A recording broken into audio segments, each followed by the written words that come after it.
W.K. विमसैट, page 1 है, question number देना है। W.K. विमसैट was a modern American literary critic, साहित्यिक आलोचक थे। He lived during the two world wars, 1914 to 18, 1939 to 45. He was a strong supporter of new criticism. उसका माने क्या होता है? Close reading of the text, कविता को पढ़ो लाइन बाय लाइन, शब्द शब्द, close reading of the text. W.K. Wimsatt defends new criticism against two types of mistake. लोग आलोचक सब दो गलतियां करते हैं, उसके खिलाफ ये इस ऐसे में ये लिखा गया है। क्या है? पहली गलती वो लोग क्या करते हैं? The intentional fallacy, intentional fallacy समझाते, फैलेसी मैंने गलती, एंड इफेक्टिव फैलेसी, दो तरह के मिस्टेक, एक एक करके हम समझाएंगे। अब पेज हम 2 में आ गए, ठीक है। अब देखिए इंटेंशनल फैलेसी क्या होता है। Intentional fallacy means the mistake of not judging the poem but considering the intention of the poet. क्या गलती है इसमें? तो पोएम को नहीं देख कर ना लोग कवि के नियत को देखने लगता है, इंटेंशन ऑफ द पोइट। ये गलती है, उसको फैलेसी है, ये मिस्टेक है। While enjoying the painting of Leonardo, देखिए मोनालिसा बहुत नामी पेंटिंग है, हम देखे हैं, बहुत सुंदर पेंटिंग है। While enjoying the painting of Mona Lisa, who considers the intention of the painter. और पेंटर कौन है? Leonardo da Vinci. कहता है ये पेंटिंग को देखते रहते हैं, इस औरत का पेंटिंग है, उसको देखते हैं तो कौन ये सोचता है इसका क्या नियत था पेंटिंग करने के पीछे? खाली पेंटिंग अच्छा है उसको हम लोग आनंद देते हैं, तो उसको नियत नहीं देते। और मज़ेदार एक एग्जाम्पल है, similarly while eating a pudding, who thinks about the intention of the cook. अब जब पुडिंग खा रहे हैं, पुडिंग मैंने खाना, रात का खाना खाने के बाद कोई मिठाई बताई, जैसे दही चूनी या कुछ हलवा, जो भी कोई मिठाई मीठा, तो कहते हैं जब पुडिंग खाते हैं तो इसका आनंद लेते हैं, ये थोड़े सोचते हैं कुक का क्या नियत था खाने ये पुडिंग बनाने में। तो इंटेंशन नहीं देखना चाहिए, ये गलती है जो कुछ लोग करते हैं, इंटेंशन देखते हुए गलती करते हैं। Wimsatt in his essay the internal fallacy says it is irrelevant to inquire what kind of poem the poet wanted to write।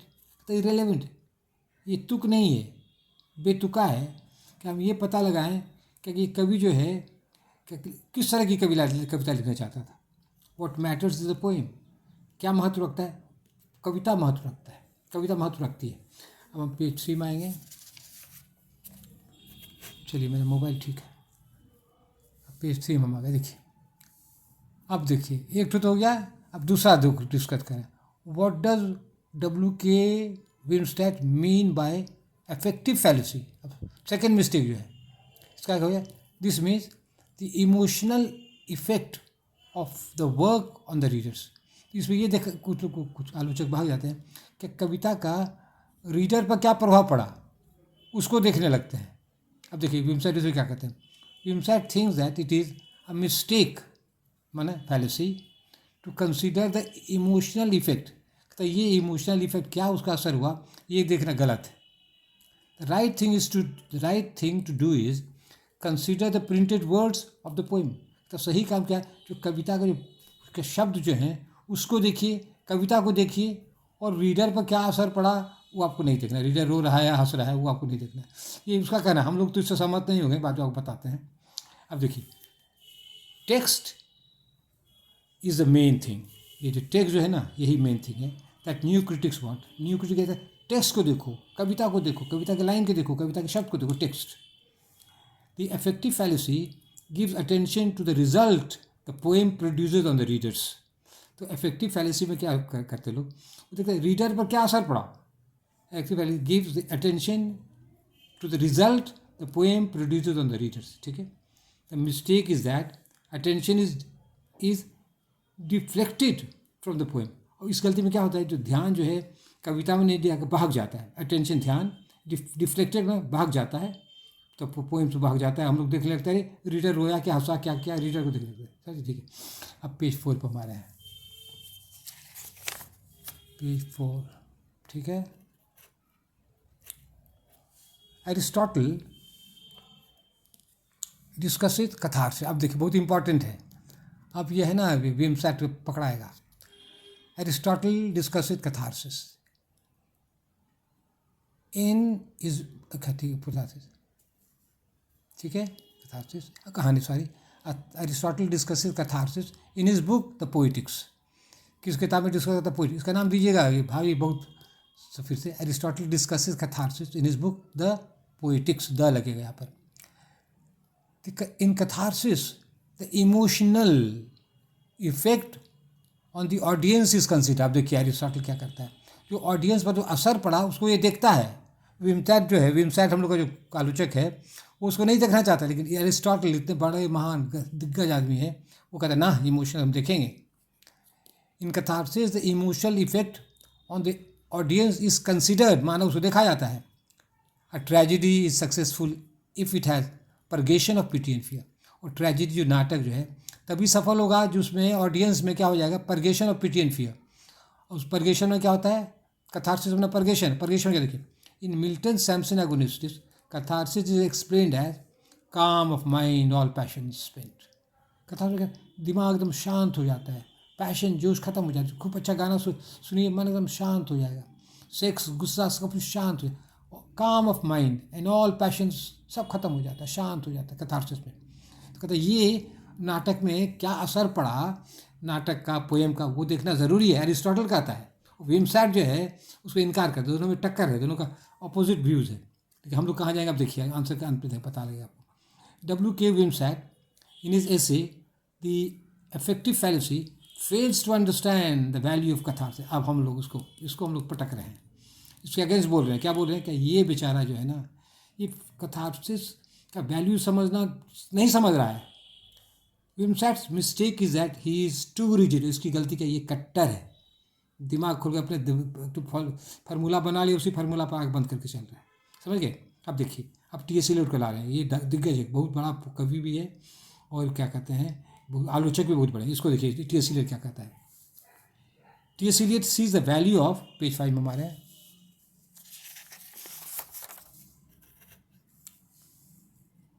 Value of text. T.S. Eliot text के पोएम के वैल्यू को समझता है। At the same time Eliot is aware of the monotony created by lemon squeezer school of criticism. Text को समझता है, लेकिन ये भी समझता है ये जो लेमन स्क्वीजर जो है एकदम निचोड़, एक एक शब्द का मीनिंग निचोड़, जैसे कागजी नींबू हम लोग नहीं निचोड़ते हैं, उसी तरह एक एक शब्द का, एक एक सेंटेंस का, एक एक स्टैंजा का मीनिंग लोग निचोड़ते रहता है।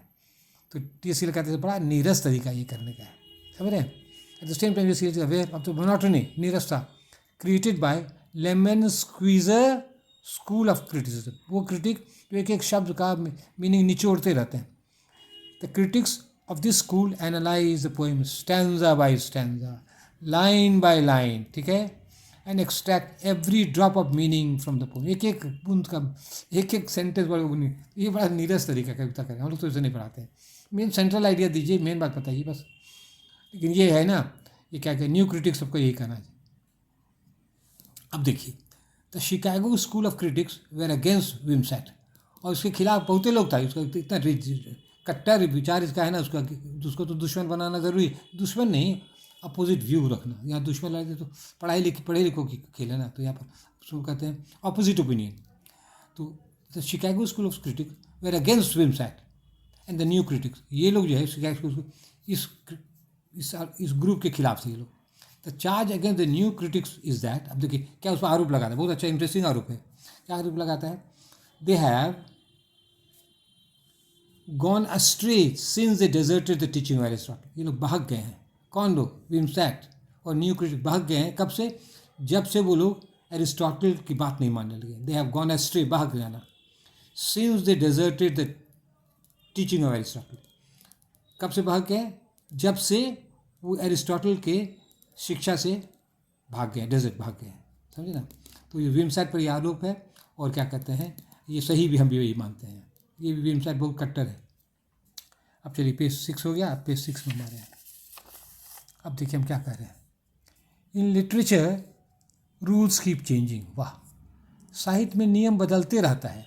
Aristotle's theory of time, place and action was broken by Shakespeare. तो शेक्सपियर तो एरिस्टोटल के नियम को तोड़ दिया, Without following the rules, Shakespeare wrote his immortal tragedies, Hamlet, Othello, Macbeth and Lear. Rule को नहीं माना, एरिस्टोटल के रूल को तोड़ दिया और ये अमर ट्रेजेडी से भी लिखा है। तो शेक्सपियर का क्रेडिट है। कोई जरूरी नहीं कि एरिस्टोटल का तो हम लोग आँख बूझ के सब फॉलो करते रहें, या वेबसाइट बोला तो उसको आँख मान के मानेंगे नहीं। Doctor Johnson dislikes Donne and the metaphysical poets. Doctor Johnson disliked, past tense है। डॉक्टर क्या उसको पसंद नहीं था? डॉन पसंद नहीं था, मेटाफिजिकल पोइट पसंद है। But T.S. Eliot, W.K.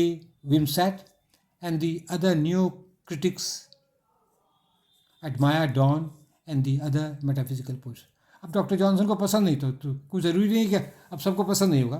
तो T.S. Eliot और ये सब न्यू क्रिटिक्स हैं, उसको मेटाफिजिकल पोइट पसंद था, ठीक है, कोई बात नहीं, अपना अपना पसंद है। अब देखिए, many good teachers and students do not strictly follow the text. हम लोग भी पढ़ाते हैं, हरदम एक एक लाइन का वर्ड मीनिंग थोड़े बताते हैं, जनरल आइडिया बताना है पोएम का। Many good teachers and students do not strictly follow the text. Knowing something about the poet, having some idea about the social, political, and economic background helps in understanding and enjoying literature. Helps in understanding हो जाएगा, helps in understanding. मेरी गलती कुछ रह जाती है, helps in understanding. Helps in understanding, ठीक है। तो क्या कहते हैं, कुछ पॉलिटिकल, सोशल, इकोनॉमिक कंडीशन देखने से हम लोग कविता को अच्छी तरह समझ सकते हैं। सो W.K. Wimsatt should not be followed blindly. तो मेरा ये कहना है, इसको आंख बंद करके हम लोग उसको काहे फॉलो करेंगे? जहाँ गलती कर रहा है, जहाँ सही है फॉलो करेंगे, जहाँ गलती है नहीं फॉलो करेंगे। अब देखिए कंक्लूजन आ गए। To conclude, the achievement of W.K. Wimsatt and the new, लेकिन इसका अंत में ना क्रिटिक की पढ़ाई करते थे, उसको हम तो शिकायत नहीं करनी चाहिए, तो हम लोग पढ़ाई कर रहे हैं। To conclude, the achievement of W.K. Wimsatt and the new critics, क्या उपलब्धि क्या है, लास्ट पे है, क्या उपलब्धि है, is that they have controlled to much digression from the text. तो उन लोगों का क्रेडिट क्या है Wimsatt का, कि बहुत ज़्यादा लोग भाग जाते थे ना टेक्स्ट से, पोएम से, उसको वो लोग रोके हैं। एग्जाम्पल दे रहे हैं, an example of too much digression is the book road to Xanadu by sir Livingston Lowes. देखिए, लिविंग ऐसे ton, Livingston Lowes, LOES, Lowes. तो ये यही किताब लिखा है। ये क्या भाग गया बेचारा। This book tries to find out all the books that went in to the making of Kubla Khan by S.T. Kohli. S.T. Kohli ji कविता लिखा है, हम लोग पढ़ाए भी हैं। तो इस कविता में इसको क्या क्या ये लोग क्या करते हैं, एक किताब लिख दिया इस पर कि कौन कौन किताब पढ़ के S.T. कोहली जी कविता लिखा उसको बताने लगा। देखो, पोएम को समझाना है तो कौन कौन किताब पढ़ने लगे, ये भाग गया बेचारे, बहुत ज़्यादा भाग गया है। तो इसलिए इस सब भागने वाले को रोका है Wimsatt और न्यू क्रिटिक्स उसको रोका है। उसका क्रेडिट है, ये क्रेडिट है Wimsatt का, ठीक है। Another contribution of W.K. Wimsatt is that he inspired good teaching of literature in and criticism in university. और क्या क्या देन है फिर से, another contribution of W.K. Wimsatt is that he inspired good teaching of literature and criticism in university. तो university में ये प्रेरणा दिया, अच्छी तरीके से पढ़ाओ बच्चों को, और किसको पढ़ाओ, लिटरेचर को, और क्या कहते हैं, ठीक है। फिर से another contribution to W.K. Wimsatt is that he inspired good teaching, अच्छी पढ़ाई किसका, लिटरेचर और क्रिटिसिज्म का, कहाँ पर, यूनिवर्सिटी में। That's all, thank you.